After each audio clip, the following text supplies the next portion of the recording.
Cooperativa Agricola Volpago offre carne fresca di prima qualità. Ci trovi a Volpago del Montello, Pieve del Grappa, Tre Baseleghe e presso lo spaccio del contadino a Dolo e Massanzago. Bentrovati al meteo. L'anticiclone delle Azzorre domina il paese, tempo stabile dunque su tutto il nostro territorio. Il dettaglio di venerdì 3 febbraio.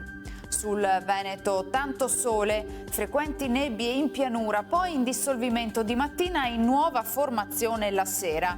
Alternanza di nuvole e rasserenamenti senza precipitazioni altrove. Sui monti sarà piuttosto ventoso, specie in quota. Temperature con andamento irregolare, minime tra -2 e 2 gradi, massime invece tra i 7 e i 9 gradi all'incirca.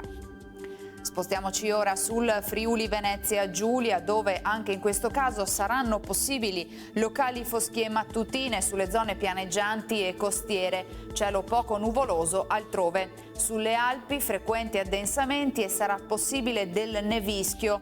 Inoltre in quota soffierà vento da nord-ovest moderato.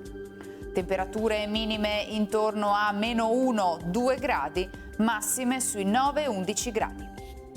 Infine diamo uno sguardo al Trentino Alto Adige, dove sarà soleggiato, come ci mostra la nostra grafica, con cielo limpido o al massimo poco nuvoloso. Temperature minime tra 1 e 3 gradi, massime sugli 11 all'incirca.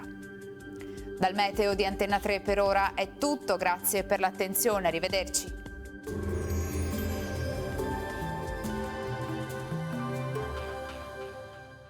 Cooperativa Agricola Volpago offre carne fresca di prima qualità. Ci trovi a Volpago del Montello, Pieve del Grappa, Tre Baseleghe e presso lo spaccio del contadino a Dolo e Massanzago.